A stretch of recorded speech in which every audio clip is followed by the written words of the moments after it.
Recording. Okay. So let's talk about for a brief moment what was discussed in the breakout rooms. Three questions on the table. What is Baldwin doing with the song that Jesse keeps hearing throughout the song? What's the significance of Jesse's childhood friend Otis? And what stood out to you most about Baldwin's writing style? Who would like to share?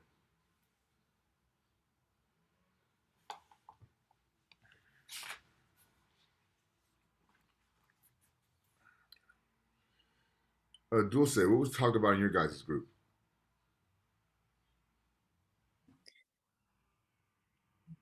One thing we talked about was how I think that's how you say Otis. Otis. Um, Emily said that it's kind of show how racism is taught Hmm. from an early age. So I agree with her. Yeah, I'm sorry, Dulce. You said Emily said that? Yes. Emily, could you kind of elaborate a little bit more how racism is taught at the early age, as far as what you and Dulce were talking about in your guys' group? Because I think you're on to something there. Yeah, I felt like racism was taught at an early age, and that's what he represented because Jesse saw Otis as his friend, and he was even worried about him at one point when he was asking his parents where he was, and that he was trying to defend him, saying that he didn't do anything wrong. So I felt like he genuinely felt like it was his friend. He didn't really see him as just a black person like how his parents saw him. Yeah, So I felt like his parents kind of taught him racism and engraved it into his head because he wasn't like that before. yeah, that's a very good call out. And then when I get into my notes, I'm gonna kind of go into what you're talking about, Emily, but from the other side, and what while Jesse's being taught racism, what is Otis being taught? And I'll go into that in my notes. Um, what is the significance of the song? What group talked about the song in their breakout room? What do you think it is? There is no right answer, but what do you think the significance of the song is?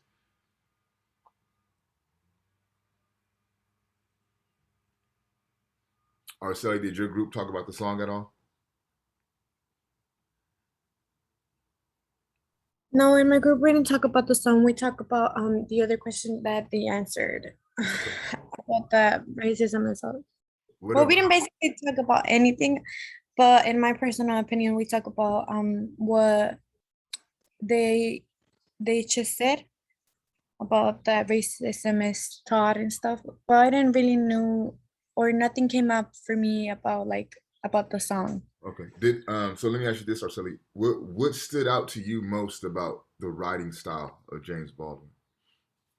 What stood out for me was that he actually expresses himself like a lot. He tries to give a lot of background experience, which is something that makes you in a way like be there, Yeah. like feel what it's going on in his life and his like the way that he was being treated also, and that it just takes you there. It's like it transports you, Yeah. and it makes you feel what he felt. That's something that to me it's really important in stories or any type of article, journal, whatever it is, because you can feel what the author is basically saying and trying to express. And I think Arcel, you hit the nail on the head, right? Like what I call he displaces you. So he'll take you from ever where you're at reading this, and he'll take you to the setting that he's writing about. And the way that Yes. yeah, and the way that he does that is with great detail.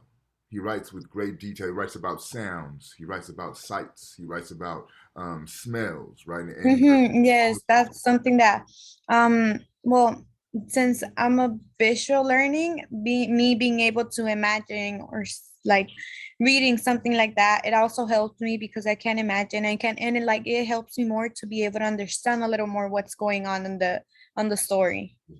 absolutely. All right, cool. So let me jump into my notes then. I think Arcieli gave us a good segue into my notes. So well, before I get into that, grab a pencil and paper again. We're going to go over our last theoretical framework for the semester. Again, these will have to be used on your midterms to answer your questions.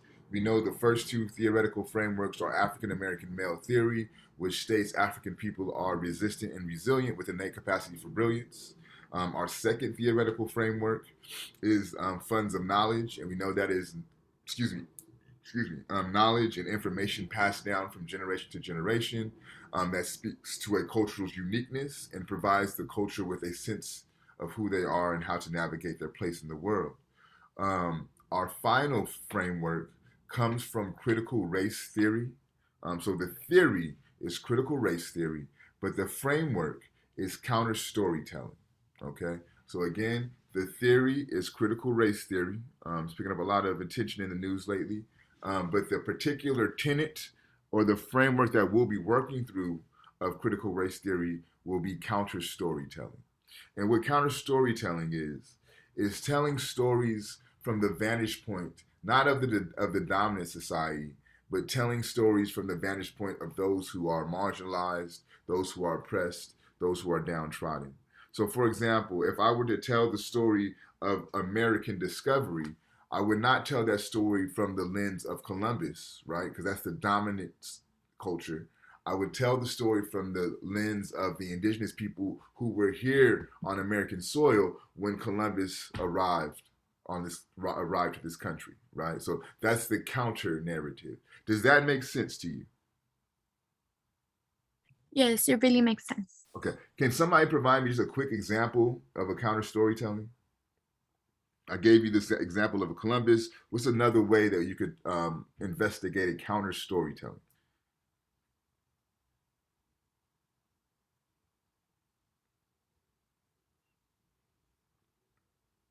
So let's do this then. If you think about not two summers ago, right? We had the protests around George Floyd. How would you tell that story around the protest of George Floyd from a counter storytelling perspective? Whose stories would you focus on?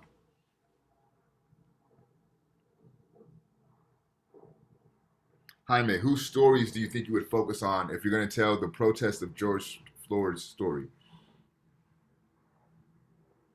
Would it be the vantage points of the police or the vantage points of those doing the protesting? What do you think, Jaime? Those I feel like those doing the protest. Absolutely. Why you feel them, Jaime? Because I mean the police does have a big thing because they're the ones who did what they did on George Floyd and stuff, but I feel like the people doing all that protesting, it was just way bigger than that. Right. So the police also would signify the dominant culture, right? The police, their story is always told, right? If you think back to 2 years ago when these things were going on, even the way that they talked about the protesters, they talked about them as if they were guilty, right? That's part of the dominant narrative around those happenings. So if you were to tell it from a counter storytelling perspective, you're going to focus on the protesters. You're going to humanize the protesters. You're going to speak to why the protesters are protesting. So yes, you're right, Jaime. Thank you for that. So we now have our three frameworks: African American male theory, funds of knowledge, and then counter storytelling from critical race theory. So you have to work those three frameworks into your responses for your midterm. And again, as we get closer to the midterm, we'll spend more time kind of going through those frameworks. Okay, so now, although our framework today is counter storytelling, I wouldn't consider the story that we read counter storytelling. I would consider it more so funds of knowledge from last week's framework, and I'll go into why as I go through my notes. So the book that you guys got this story from is titled Going to Meet the Man. The story that you read is also titled Going to Get the Man. The author is James Baldwin, well-renowned and famous author out of Harlem, New York. This book was published in 1965. And again, it's a collection of short stories. And Going to Meet the Man is the last story in the book. And to me, probably one of the more provocative stories within the book. So when you're talking about James Baldwin, and you're talking about the work of James Baldwin, I think you really can't fully understand James Baldwin without understanding what I call the Baldwinian pillars of white inferiority, right? And what some may call white supremacy, but we call it white inferiority. So there's two pillars. What are pillars, and what do pillars do? What are pillars, and what do pillars do?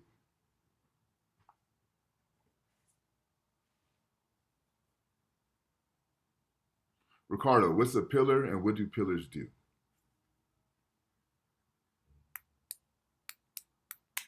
Can you repeat the question? Yeah. What are pillars, and what do pillars do?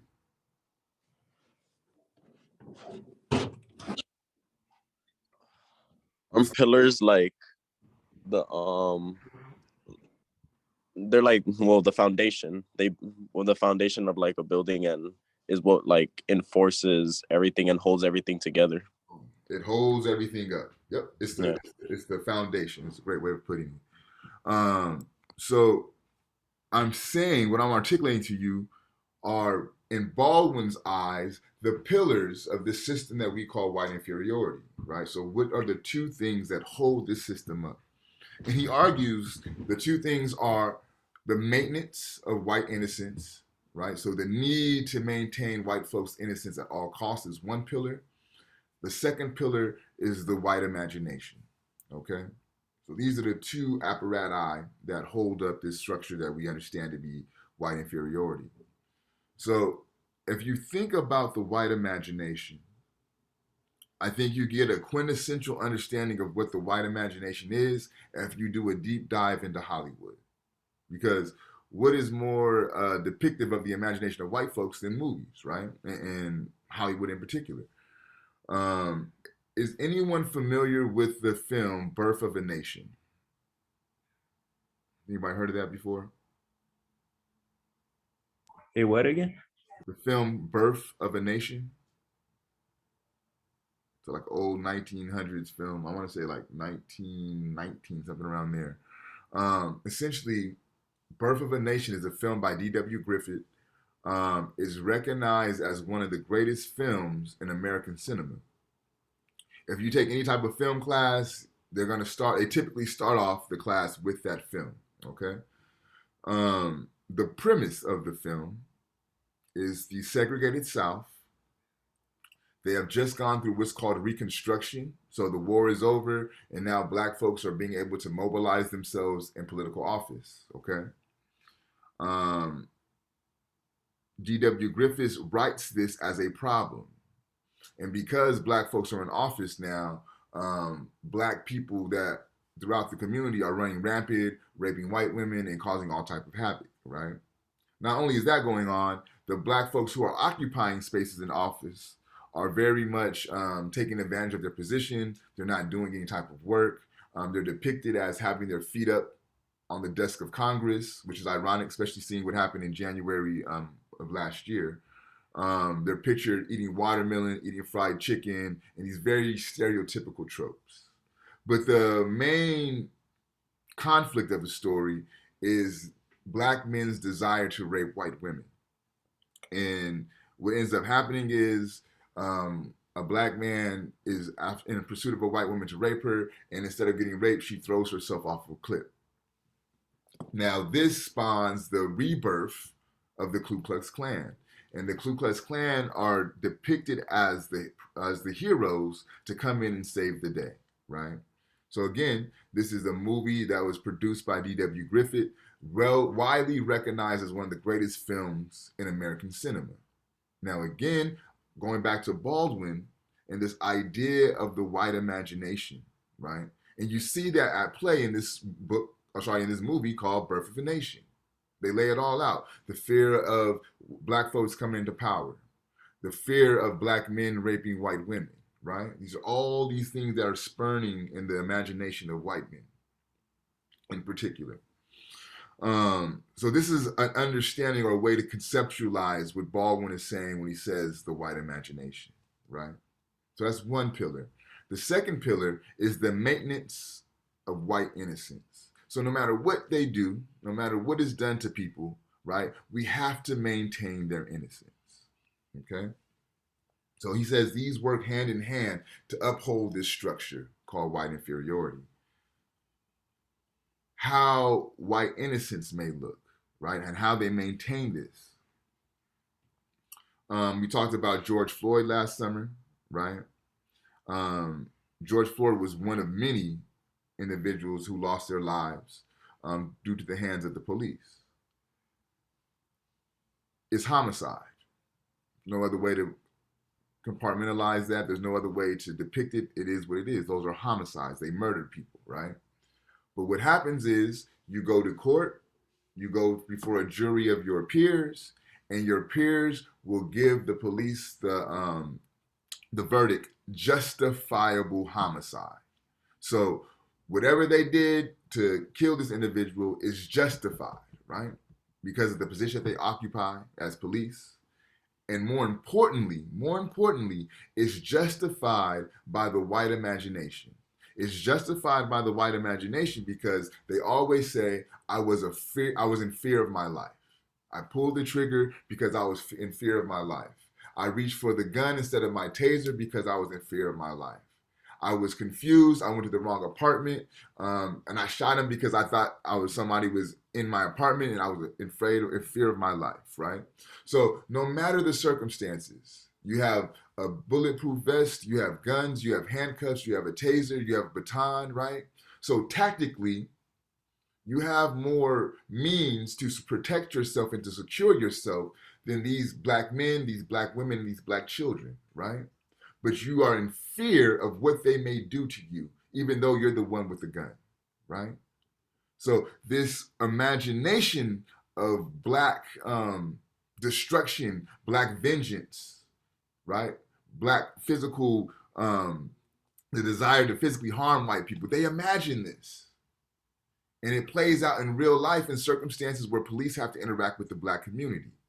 And the court systems will come by and maintain the innocence of this system and say that these homicides are justifiable, right? And this is how these two things work hand in hand to maintain the system of white inferiority, according to James Baldwin, okay? So let's get into the story, right? We have Jesse, the main character, the protagonist. He's laying in bed with his wife. It's late, and he can't sleep. He's restless.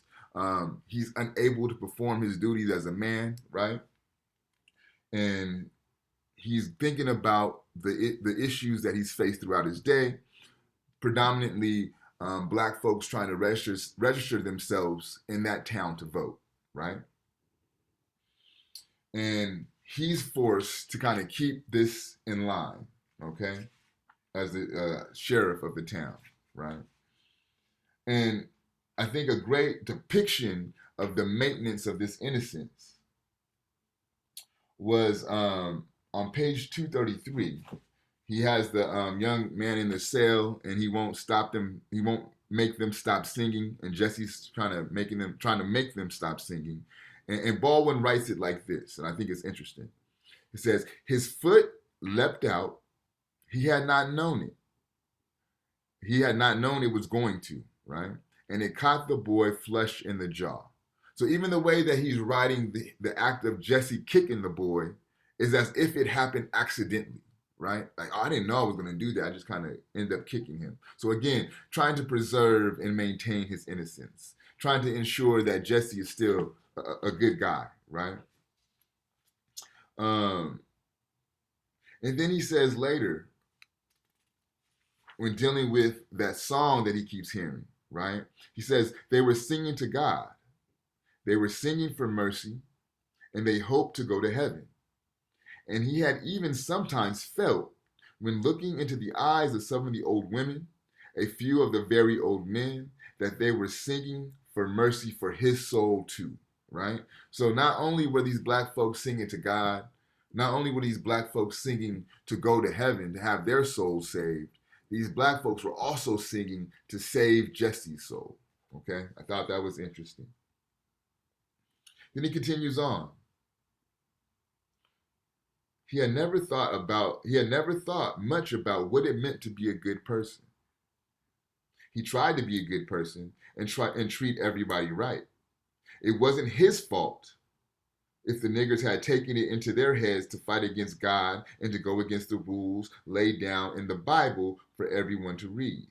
right? So again, it's not his fault that he has to do these, has to brutalize these people, right? They're going against God. No one told them to do that. No one told them to go against the laws of the land, right? So now you're making me respond to you in this way. So I'm still innocent for what I'm doing because y'all are making me do this, right? So the maintenance of innocence. Um, and then so Otis, and I think Arceli hits it on the head, like, you know, in the sense that he was, I'm sorry, I think it might have been Emily. You see that at a certain part in Jesse's life, he had black friends, right? And then his parents kind of socialized him to understanding Otis and Otis's people to be less than him, right? But here's the thing that I find interesting. Jesse has hella questions as he's going through this experience, right? And he says, normally in times like this, he would go to Otis, right? So on page 243, he said, he had gone accustomed for the solutions of such memories to go to Otis. He felt that Otis knew everything. But he could not ask Otis about this. Anyway, he had not seen Otis for 2 days. He had not seen a black face anywhere for more than 2 days, right? So when Jesse has questions around things of race, who does he go to? Who does he ask the questions when he has questions about race? Otis. Otis, right? So that means what? What does that mean? Who knows more about racial situations, Jesse or Otis?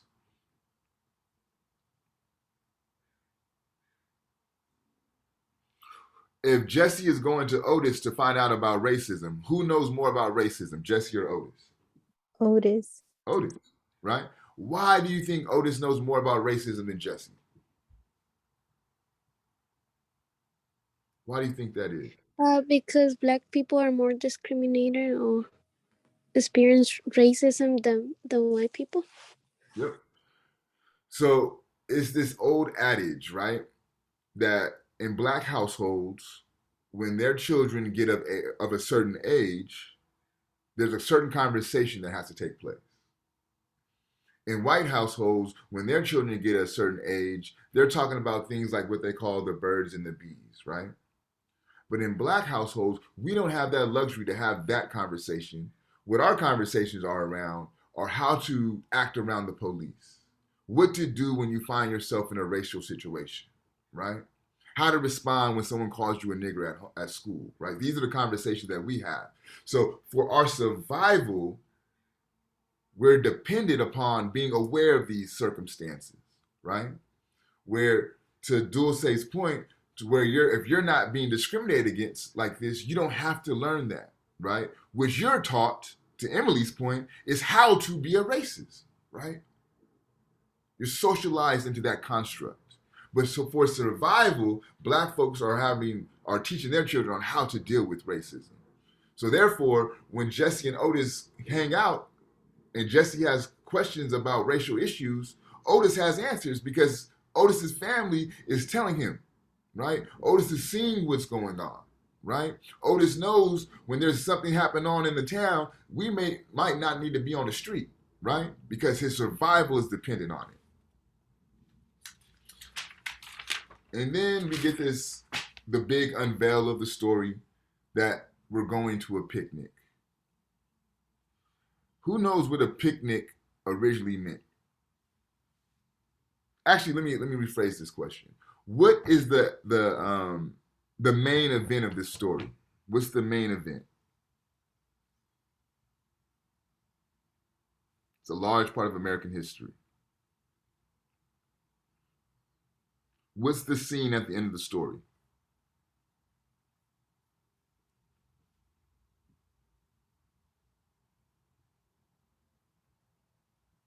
Y'all don't know?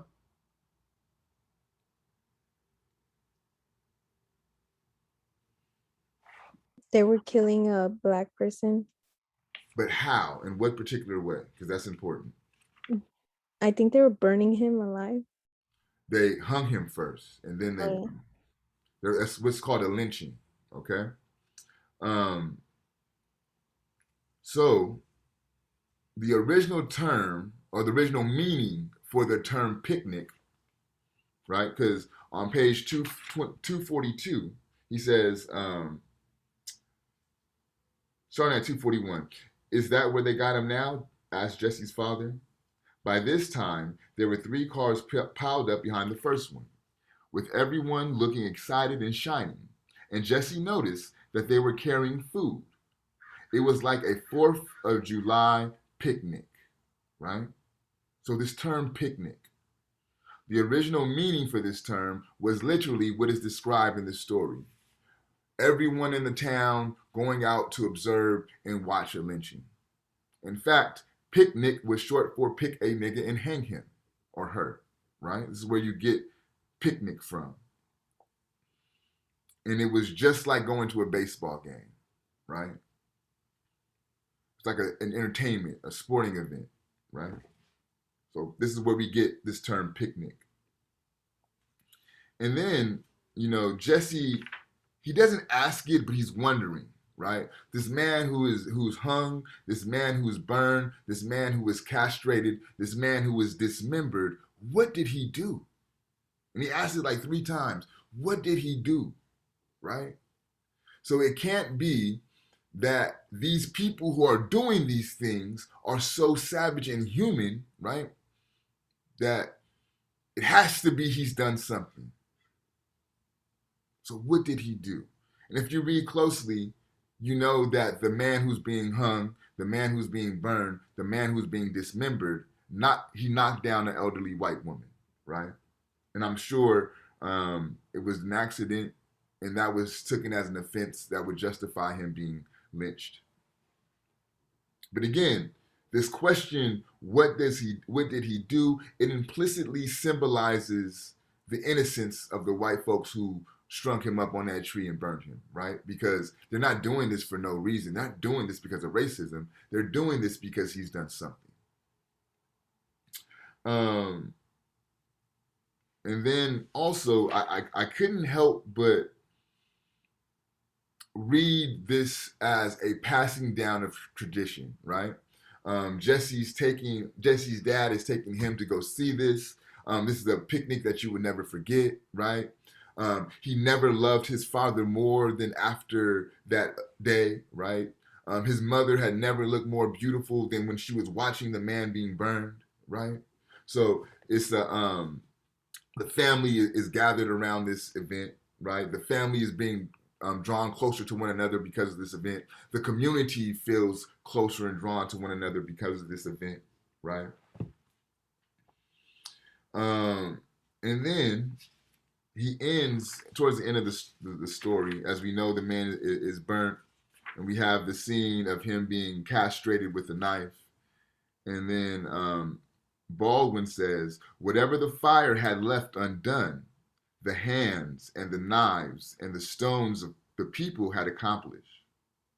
The head was carved in, one eye was torn out, one ear was hanging. But one had to look carefully to realize this, for it was now merely a black charred object on the black charred ground. So this is historically accurate.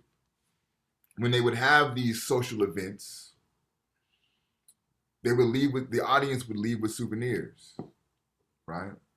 Some might walk away with the private parts. Some might walk away with the ear, the hand, the foot, right? They would take images of these lynchings and they'll make them postcards, and they would send them out to their family members, right? So this is what Baldwin's describing. This is what Baldwin is investigating. This is the story that Baldwin is telling.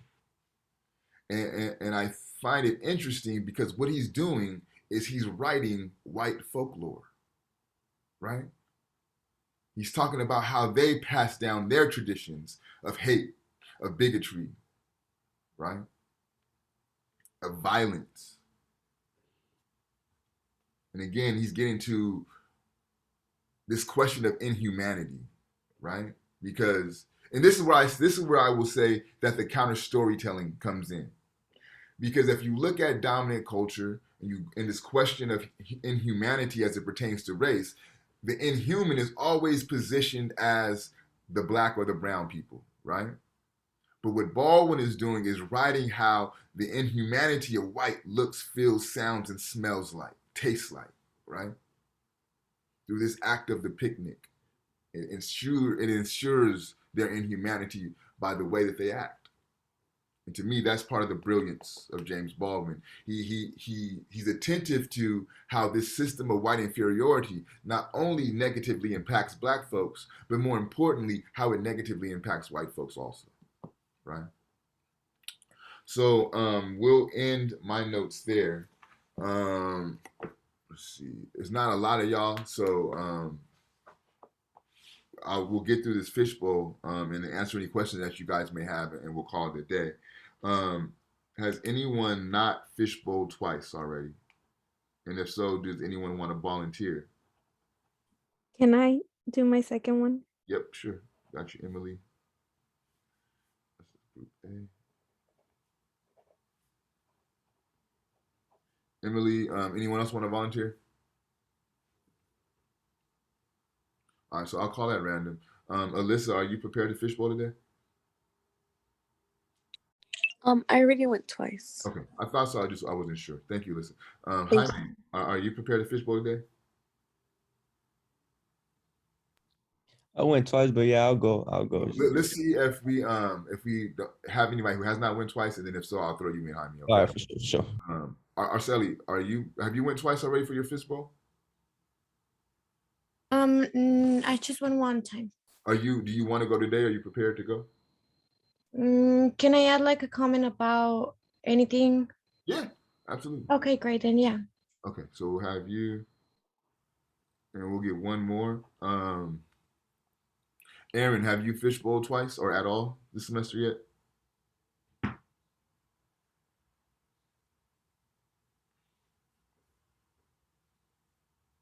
Aaron Lopez, have you fishbowled yet?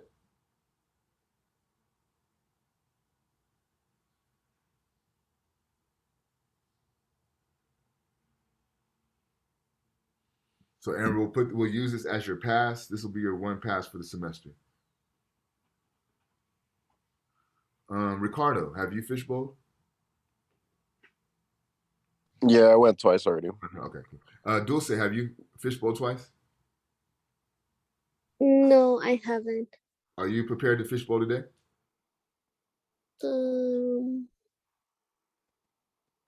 Yes. Okay. And again, remember, you guys, you could talk about your journal. You could talk about what you guys discussed in your breakout rooms, or you could talk about what I just said in my notes. All of that is on the table. Who wants to start it off?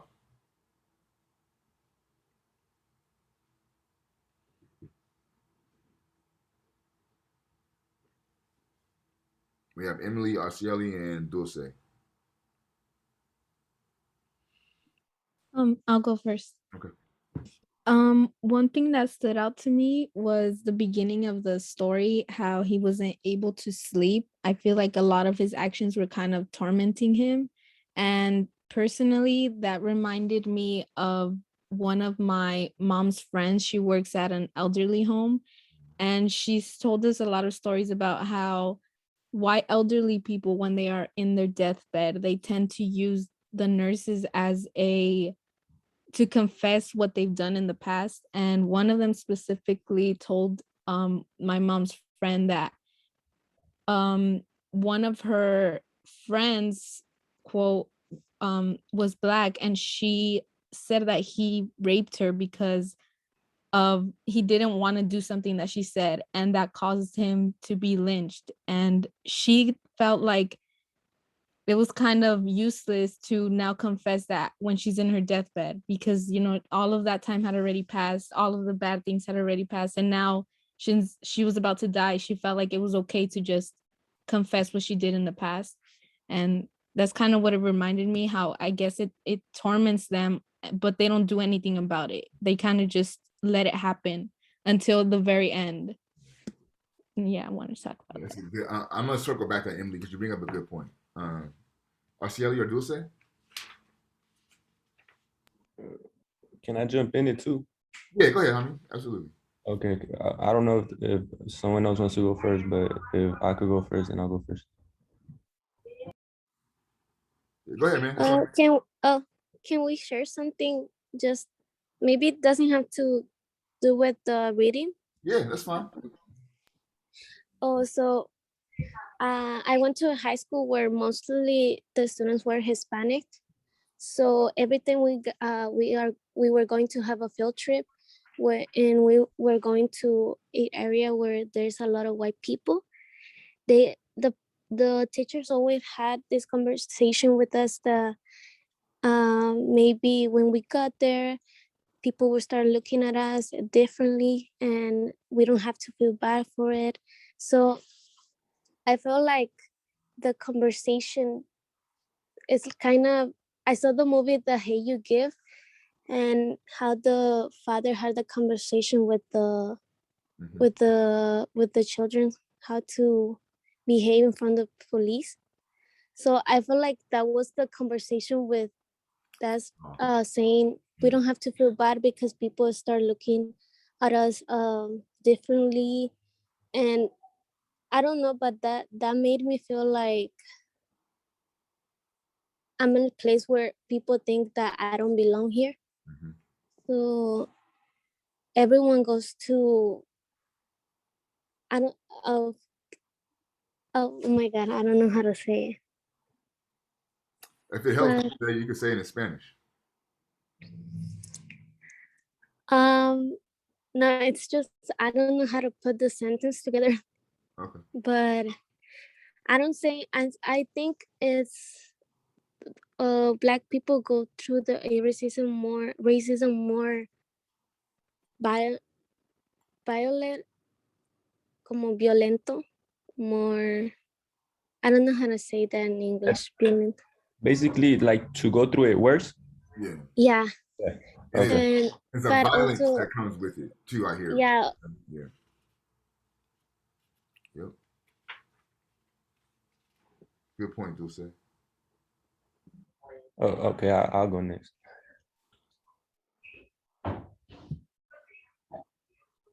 Yeah, I'm listening. Okay, it's because I was gonna use the same example as Dulce from the Hate You Give, because in the passage I what's it called? It's something that it says that something about that he stopped, that he wasn't supposed to kill the dude. Basically, I'm trying to use the word or nothing, but like that's I was gonna use that example, that the Hate You Give and stuff, and basically about the protest about the what's his name again? George BLM. Floyd. Yeah, Yeah, George Floyd. Yeah, what's it called? That example is going to use that because in the Hate You Give, there's a scene that there's the African American girl and African American dude that they're just driving, and what's it called? The police pulls him over. I don't know for what reason or anything, but they pull him over, and what's it called? They told the guy to get out because he was basically talking back to the police when he wasn't supposed to, and the girl was telling her to put her arms on top for like the police to know that he don't have no gun or something like that, and like he gets off the car, the guy gives him the license to the police, and then the guy's talking to the girl inside the car. She's all scared and stuff, and like he goes in for a hairbrush and stuff, and the cop shoots him and stuff. And like he didn't mean to shoot him, just because he was an African American. He decided to shoot. And then after he saw that it was a hairbrush, that's when the police started panicking, and the girl even went into more panic mode and all that. And yeah, that's it. That's all I got from there. Yeah. And again, that white imagination and that fear that they have, right? Thank you, Jaime. I think Arcieli, you're the last one. Yes, I would like to talk about something that it's like a little up with one of my classmates, that she just said that when white people are on there, like Mm. that racism is thought, like that's something that I would say I agree with, because I work in a facility home with they're basically kids who um they are sick, so when they start getting older, we have to take care of them because their family can't. So I have faced certain situations and where I see that for some white kids, since their mind it's different from ours, they're like they act like kids. um their family is a little, well, probably I'm thinking that they were racist, and they would tell them what to think about other people. And I have come to situations where I see that some Black women try to talk to them, to encourage them to participate in the activities, to try to eat, to make them eat, and they just react a certain way with them. But when I come in into the door, into like the room, and they see me, their reaction is different. They, since I'm not gonna say I'm white, but you can obviously see the difference, you know, and because of my color of skin. So when they see that difference, they're the way they react is more like in a more calm way than what they were reacting before. Then I try to talk to them to see what is going on, and they just don't like the people because that was thought. That's what they told them. And since they are the kind of people who don't grow, like they can mature because they have like a 1-year-old mind or a 3 or 4-year-old. So it's something that we cannot change, even though we want to. But we have come to those type of situations, which to me it's something that it's really bad. And it's also really bad that I'm experiencing that nowadays with these kids. They don't, it's not something that you should put in a kid that can mature. It's something you should be more open mind to know that if you put that in his mind, it's never going to go away because it will always stay there. So that's what, to me, seeing that they're still doing that, it's something really bad, because we can do our work even though we want to. For other people who wants to work, who wants to help them, they can, because they will not receive their help because of their color of skin. And to me, it's something really ignorant. Yeah, very true, Arceli. Thank you guys. That was a really good fishbowl. I do want to kind of piggyback on something that Emily said. So yes, it's true that Jesse can't sleep, right? But there's something deeper going on. Think about how it starts, right, and then how the story ends. Um, he's trying to do something, right? He said, What's the matter?" She asked. "I don't know," he said, trying to laugh. "I guess I'm tired." "You've been working too hard," she said. "I keep telling you." "Well, goddamn it, woman," he said, "it's not my fault." He tried again. He wretchedly failed. Then he just lay there, silent, angry, and helpless. So he's trying to do something that he can't do, right? Trying to perform his manly duties as a husband, and he can't do, right? And then, because he can't sleep, he's thinking. And he's thinking about what he's going through. He's thinking about this song that keeps playing in his head. And that song, it triggers a memory. And that memory is him as a boy experiencing his first picnic, right? And because he remembers that, he's able to perform his duties, right? Um, and I find it interesting because what Baldwin is doing very subtly, he's complementing power and sexual desire, right? Because once in Jesse's mind, he was able to reestablish the power dynamics and the black folks are put back in their place, then he's able to perform his manly duties, right? So Baldwin is picking up on the fact that there's something going on with this power and this sexual desire. There's a linkage here, right? So yes, Emily's right that he can't sleep, but there's something deeper that Baldwin is trying to get us to think about, right? Also, the fact that we said, what did he say? Let me see. And he says he lay there and he sighed. The image of a black girl caused a distant excitement in him, like a faraway light. But again, the excitement was more like a pain. Instead of forcing him to act, it made it impossible, right? So it's something there again with this notion of power and this notion of sexual desire that Baldwin wants us to think about. So we're going to spend one more week with Baldwin. 1 second.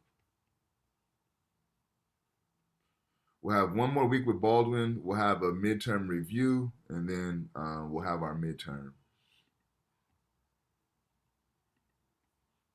So for next week, we'll be reading The Fire Next Time, or a portion of The Fire Next Time. So again, in weeks 8 through 11, read this PDF, A Letter to My Nephew. So that's what will be for next week, and we'll journal and discuss about that.